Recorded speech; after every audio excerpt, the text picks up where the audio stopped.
Greetings, my friends. It is I, Dr. Jimmy, lurking in the dark. I think I just wanted to prove to you that my eyes still glow in the dark.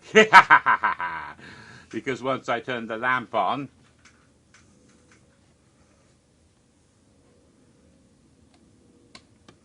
that effect will probably be dispelled quite a bit. But lurking in the dark, you might see my eyes glaring at you. Speaking of things that lurk in the dark and glare at you, today's lovely t-shirt is this wonderful poltergeist design created by the wonderful Shelby Denham. I think she did that last year when there first were some rumors that poltergeist was coming, and she decided she'd go ahead and make the shirt. Of course, it turned out to be true. A wonderful poltergeist design. Of course, Shelby sells many of her products under Wendy Guts. Like a Wendigo, only Wendy Guts instead. And I think she has one of those shops, online shops. I forget which type of one it is. Store Envy, I believe. And you can get all sorts of wonderful things. And of course, anytime there's any one of those sort of expositions, any of those, what do you call them, conventions for, you know, the sort of people who enjoy this sort of generic entertainment. By that I don't mean generic as in random or run-of-the-mill, but genre entertainment. Genre specific to, say, science fiction, fantasy, or horror. Genre entertainment, you know who I mean, nerds.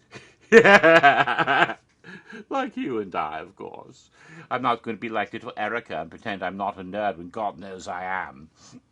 Oh, it's Lenny. Lenny's a good cat. Yes, a nice Lenny cat. Ooh, tail. She wants to come and see. But don't drink the cocktail. The last thing I want is a drunk kitty cat. That would be frightening. No, Lenny's a sober puss. Isn't that some sort of Prius? No, that was a saber puss. Oh, well. Smilodon, if you want to get technical. All right, where was I? My hair is getting quite silly back here. Trying to fix it a little bit there. That's better. All right, try showering and shampooing before you make a video, Dr. Jimmy. Hush. Hush you. Getting into a fight with my alter egos like James McAvoy in that movie. Next thing you know, I'll be speaking in different voices. Oh, wait. All righty then. Things did not turn out the way I had expected. Oh, dear. And yesterday, well, Saturday night, I made the lovely little shot for Depths of Fear, and I was expecting to make more videos on Sunday afternoon and Sunday night, but it wasn't to be. Oh, so, and I was hoping to make some earlier today, but it wasn't to be. So what's to be? This now. It's Monday evening, Monday the 5th of August, which means it's only 1 month and 1 day. Or if you prefer, 4 weeks and 4 days. Oh my, how symmetrical. Yes, 1 week and a day is the same as 4 weeks and 4 days. Or 32 days. 32 days until Halloween Horror Nights 29 comes and we can all go mad in the fog together.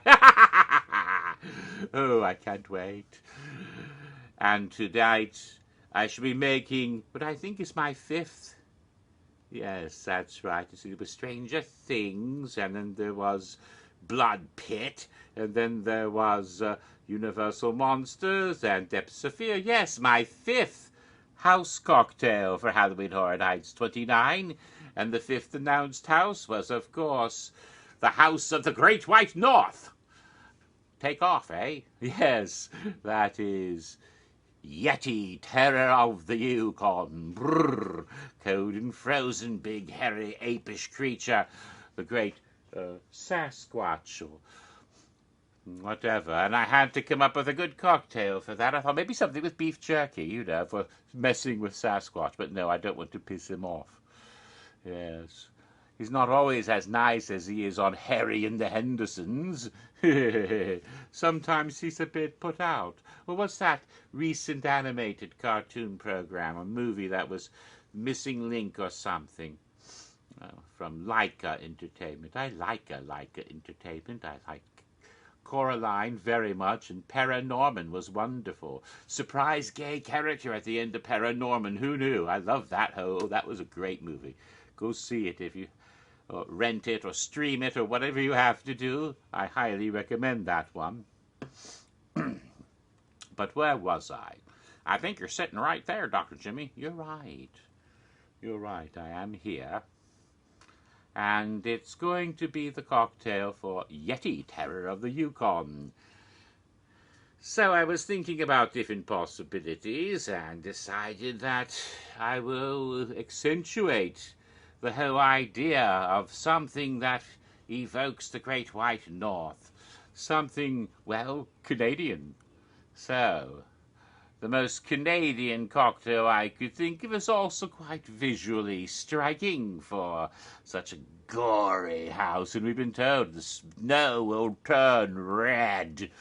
Yes, gore, human gore shall be imbued into the snow and will come out of people's bodies like little red fountains. What was that Monty Python? Blood spurting out in slow motion. Psst. Yes, the Sam Peckinpah movie.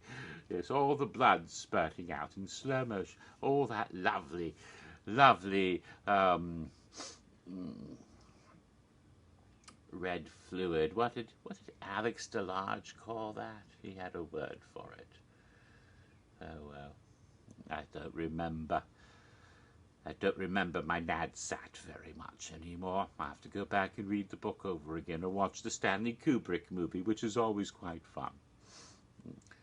I think it was Red Cruvy. That's it. That's what he called blood. That lovely red Cruvy. I should have remembered because, of course, thinking of the Yukon and a moon, Sherry Moon zombie with a big fur hat dancing. Red Cruvy. You know, that might... No, I shouldn't want to touch on any rumors, but wouldn't that be fun to see at the event? Some of the red Cruvy going on, say, around South Street. I don't know if that will be there, but I would love to see that. Oh, yes, I would. That little Clockwork Orange homage video, if they could recreate that. If they are doing a certain musical zone this year, as rumors have been circulating. But let's get back to the house in question. Yes, something gory in appearance, and there's a wonderful drink which might have been appropriate for Nightingale's Blood Pit, but I thought, no, I'll save this for the Yukon because it's Canadian. It's a drink called a Caesar, sometimes called a Bloody Caesar, but the Canadians prefer just to call it a Caesar, and it's very similar, if not almost identical, to a Bloody Mary, except instead of tomato juice, it's clamato juice. Yes, made with clam juice, clam brine. Oh my God, it's dropping, it's spilling, oh my God. Oh, thank goodness, it didn't quite break. Scared the fuck out of me. One of my glass bottles tipped over when I was reaching for this more plastic bottle of clam mottle juice. Is it clamato juice? Maybe it's clamato juice, I don't know. But it's very much like tomato juice. Actually, it's more like a sort of Bloody Mary mix almost with clam brine. What is it? What are the ingredients here? Yes, high fructose corn syrup, damn in everything. Yes, we all turn into the children of the corn. Now there's tomato and MSG. Good heavens, this will kill us. Salt, of course, citric acid, spices, onion. Oh dear. Lenny, do not eat this. Do not lick this up, even if it smells a bit fishy, because onion is deadly to cats. Never let a cat go near onion, garlic, or any other plant in the lily family. No onions, no garlics, and don't ever let them nibble on a lily of any sort. Deadly poison to cats. Where was I? Oh, yes. Garlic powder also, not for cats. But so there's a bit of spice and stuff. So it's almost not quite like tomato juice with clam brine in it. No, it's got other flavorings. It actually, its flavor sort of reminds me of a V8 of all things. I could have had a V8 with clam juice. No, it's rather similar to that in a weird way, at least for my palate. And what you do is it's made with vodka, clamato juice, clamato, whatever the hell it is, and of course the usual things you might find in a Bloody Mary, like some hot sauce and some Worcestershire sauce. Yes, Worcestershire sauce. I always like to throw a couple extra syllables in there because I'm having silly. A little bit of celery or pepper, that sort of thing, which you would find in a Bloody Mary, except of course the clamato juice, adding that sort of brine flavor into it. It's not as strong as you might think, the brine flavor. It's actually quite good. There's also another drink you can make with this. I think it's called a michelada, which is clamato juice and beer, I think, something along those lines. There's a recipe on the side. Yeah, pretty much it's beer and the clamato juice and some lime and Worcestershire sauce. So it's basically very much that michelada. It's a lot like, like a Bloody Mary with beer, basically, but in this case, with this, is more along the lines of it. But this is going to be a little different, even though a Caesar is truly Canadian and it's bloody in appearance, and the very name Caesar makes you think of the Yeti, because what does the Yeti do when he sees a pretty girl? He sees her. It's bad pun. Yes, Caesar. But oh dear, I can't believe I did that. But we're going to take it one step further into the Yukon. Yes, by using a different liquor than vodka. In fact, it's going to be Yukon Jack. Oh dear. Yes, this is a very Canadian. Even though this particular bottle was made in the United States, originally it's a Canadian product, and I think they've licensed it to someone in the United States. But of course, Yukon Jack was originally a Canadian liqueur from Quebec. In which case, why isn't it called Yukon Jacques instead of Yukon Jack? And the Yukon is on the other bloody side of Canada. I mean, Yukon is in the way far west of Canada, the northwest, up right next to Alaska. And Quebec is way over here on the eastern side of Canada, way over there, rubbing up against New England, and New York. So what is that? You have them on the opposite sides of everything. Quite funny. But Yukon Jack, though, is the very name evokes Canada and the Yukon, the black sheep of liqueurs. What does it say on the label? I found this amusing. It reads, Yukon Jack is a taste born of hoary nights. That's hoary spelled H-O-A-R-Y, not W-H-O-R-E-Y. It's not nights of whoring, but hoary, which actually means old, I believe. So the nights are old? When lonely men struggle to keep their fires lit. That sounds like one of those problems you take a little blue pill for. Yes. And cabins warm, boldly flavorful, yet surprisingly smooth. There is no spirit like Yukon Jack. Enjoy as a straight, chilled shot or try a snake bite. No. At any rate. Oh, dear. Hoary nights. Halloween hoary nights. So, now let me tell you a thing about Yukon Jack. It's strong as fuck. Yes. Remember the vodka I had a shot of the other night?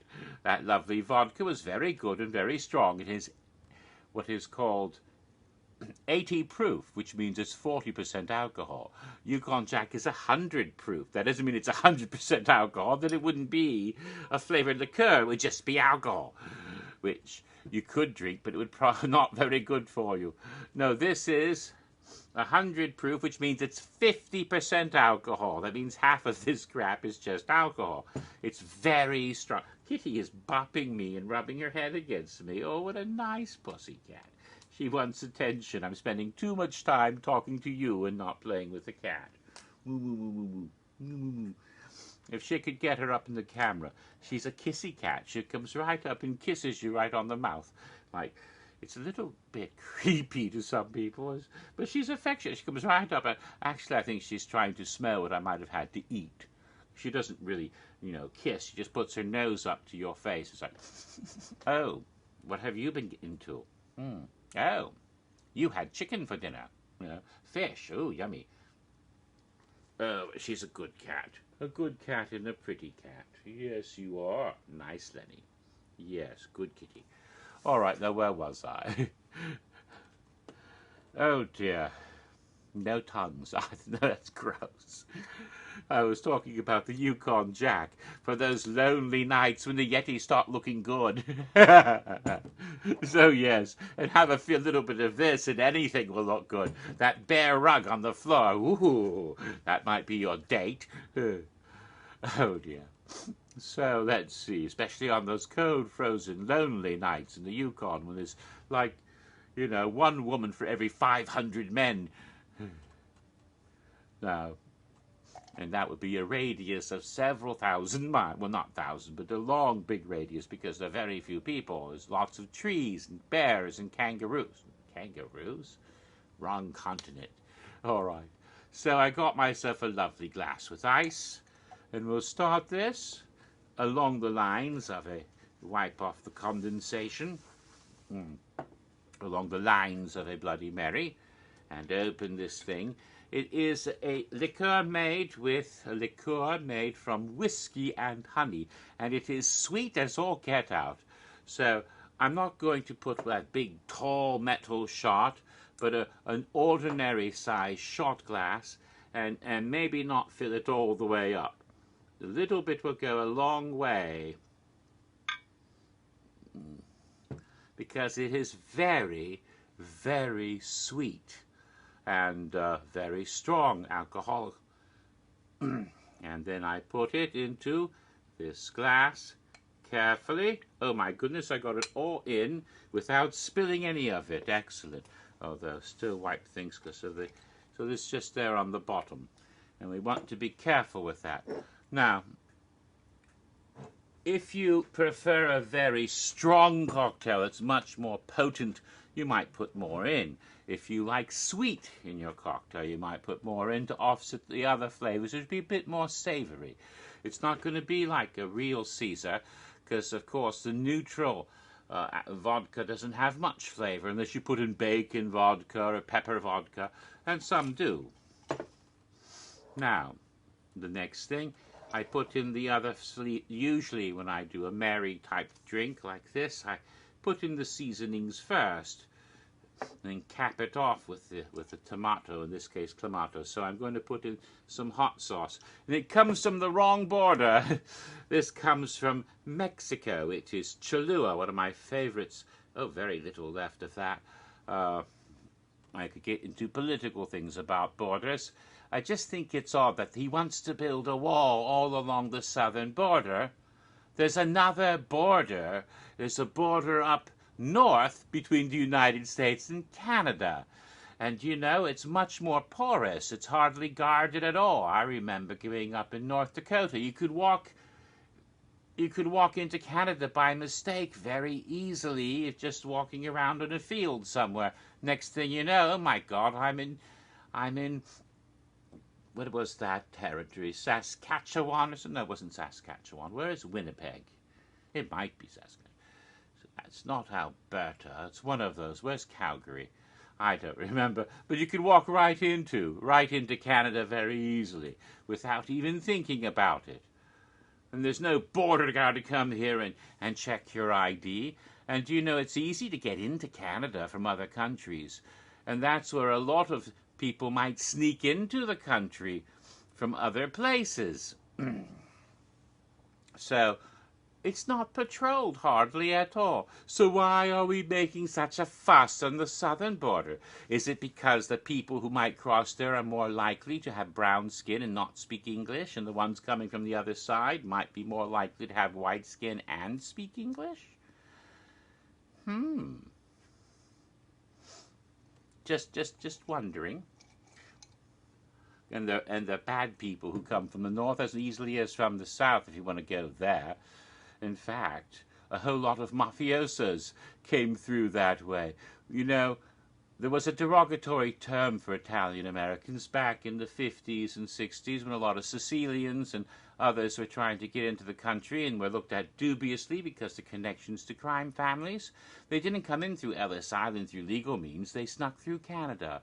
That's why they used that very naughty term. It was a slur for Italian Americans. I won't say it out loud because it's a slur, but it's spelled W-O-P. And it was used because it's actually an acronym. It stands for Without Papers and referred specifically to people, Italians, who came in, skirted the system, avoided border crossings, and snuck in through Canada. You don't think people are doing that now from the Middle East?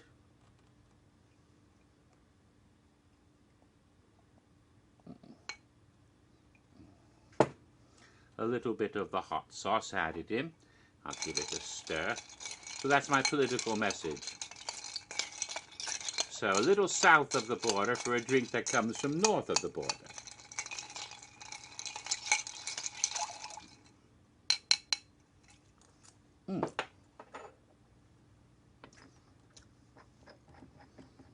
And then, something else you'd normally find in this sort of beverage is Worcestershire sauce. So I'll get some of that, and this is one of the very best Lee and Perrins, which comes from Britain, of course.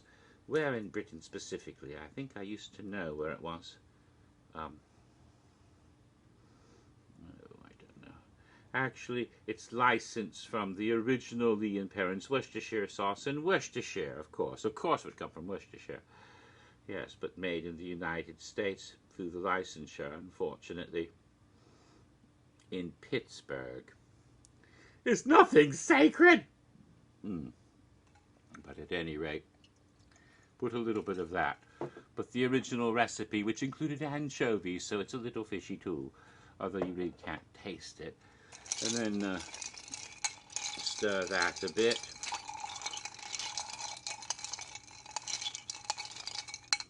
And that makes it a little brown. And then something else you often find, well actually you don't often find, usually there might be some celery salt or even a stalk of celery, which is wonderful. But in this case I'm going to use these celery bitters from the Bitter Truth, which do come from Germany, and put a couple drops of that in there to add a little celery to the mix.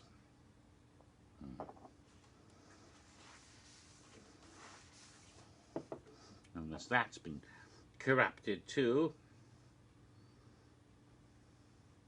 No, this is actually imported and comes from Wolfratshauser Strasse in Pullach, Germany. So we have that. And then, after all of those ingredients, we add our clamato juice. And shake it, baby. So, tomato and clammy, and pour it in, and fill it all the way to the top. Now, ideally, when making this sort of beverage, it's not shaken or stirred as much as it's rolled, and you have two glasses and you pour it from one glass to the other. I'm not doing that today. I'm just going to stir it because the opportunity for spilling all over my keyboard and my computer electronic equipment is way too high. So I'm just going to stir it nicely, and I suppose you might put in horseradish or lemon juice or any sort of other ingredients, or even salt if you prefer. But what I'm going to do is just leave it where it stands. So here is the Yukon Caesar for our Terror of the Yukon. Yes, Terror of the Yukon Jack Caesar cocktail, representing Canada. I bet you won't find this at the Canadian Pavilion in Epcot, although you might find a Caesar cocktail there. But this is it. And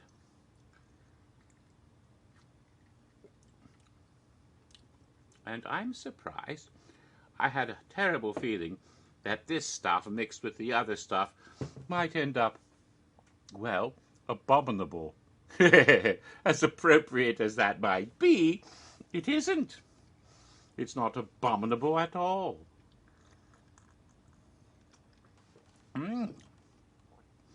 It's downright tasty.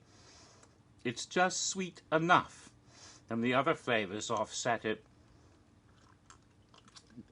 A bit of spice, a bit of tart, so that it all balances, and it's much better than I expected.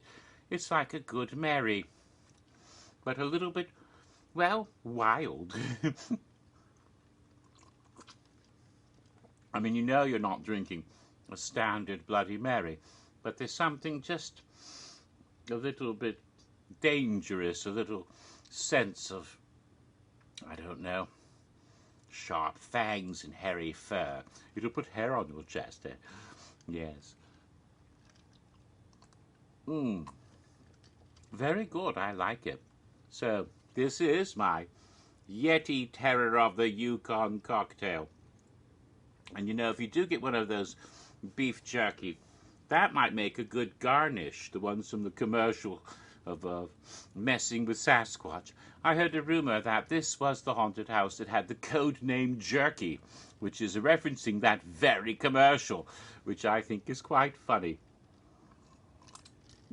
You can get a lovely Bloody Mary at one of those nice little bars in the City Walk. I think it's Pat O'Brien's, with the straw made out of beef jerky, and you can drink it through the straw and then eat the straw. What can be more environmental than an edible straw? Meat, made out of meat. But having a stick, a stirring, to stir it and to nibble on that beef jerky would go very well with this. I wish I'd thought of that, because that would fit the theme as well.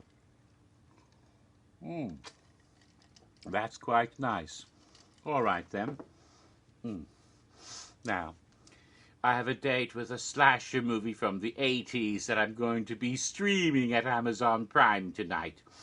Slumber Party Massacre. I'm going to be enjoying that. And then a little later I'll be watching tonight's episode of Legion, which is always tripendicular. They're getting well into the 1960s Peter Max Yellow Submarine. In fact, those time demons look just like the blue meanies from the Yellow Submarine. So I'm loving that. So I'm going to be doing that a little bit later. So I'm not going to spend the rest of the evening with you, as much fun as that would be. No. But I do hope to make some more videos for you. I'm not sure exactly when I get the time. Things are always busy and hectic around here lately, but hopefully I can do all the other videos reacting to the new announcements, and there are still several going even back to 3 weeks ago. Wednesday, 3 weeks ago's Ghostbusters announcement, and then Thursday, week before last, Killer Clowns announcement, and that's for both Hollywood and Orlando, both of those. And then, of course, last week, Wednesday's announcement of the entire event for Universal Studios Singapore Halloween Horror Nights 9, where they have an actual icon, The Undertaker. And then, so those announcement videos, I'll go through and cover all of that, and give my reaction, my anticipation for the ones I will be able to go to, and what I would love to see for the others. And, of course, the most recent news just came Saturday night, right after I finished the video that I made before with the fish eggs. And that was, of course, the most recent haunted maze announced for Hollywood Creep Show. And I was quite amazed that that's actually going to happen. I mean, I've been hearing the rumors, but I had a little pinch of salt because I wasn't certain they could get away with it. You know, would they be able to get Stephen King on board? But apparently they managed anyway, although I do notice the one part of Creepshow they're not using is the part where Stephen King actually played the main character. And I wonder if that's because he simply would not agree to allow a character to impersonate him. Meteor shit! Exactly. Because from what I've heard, they're sneaking up on you, and Father's Day and The Crate from the movie, and then they're doing 2 episodes of the Shudder program, the one that's coming up later next month. It'll be about 13 days after the event begins, because the event begins on the 13th in Hollywood, and then the program, I believe, starts on Shudder on the 26th of September.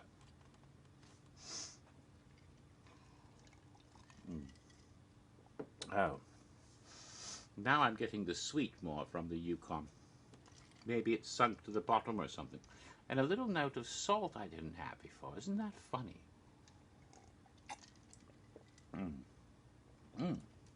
Not bad, though.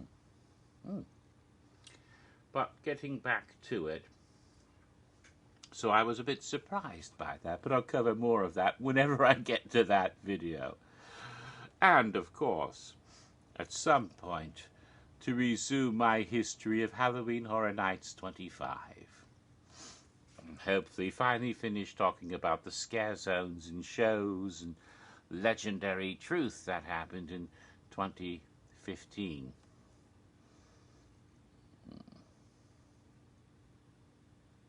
And, of course, I still have a couple more cocktail videos to make right away. I haven't entirely figured out. The next one will be for Ghostbusters. I haven't quite figured out it. I have a couple of ideas. The most obvious is something marshmallow-based. But I was thinking of going in an entirely different direction with that.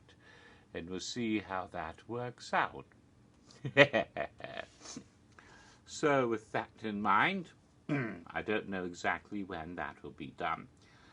It won't be tomorrow night, I don't think, but maybe it'll be a surprise, and it will be. I don't know.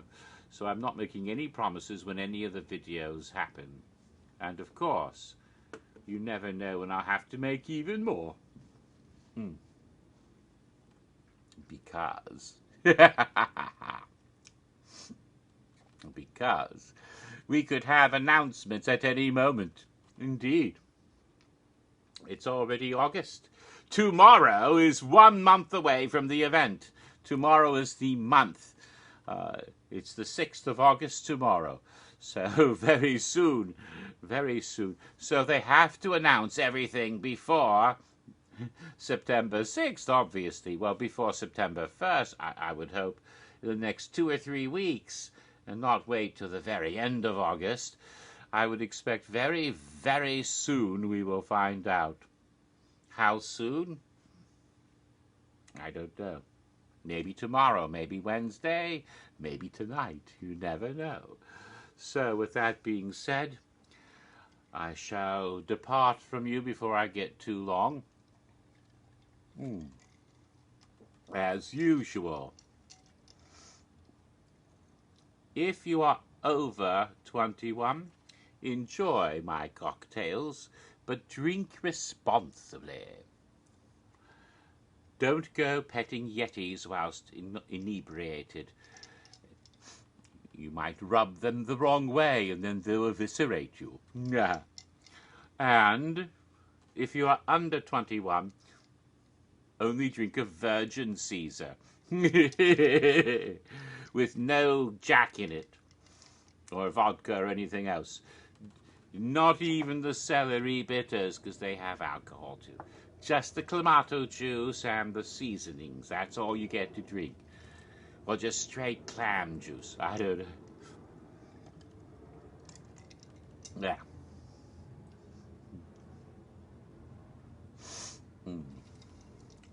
So with that in mind, a toast then to our friend the Yeti and the Great White North. Cheers. Take off, hoser.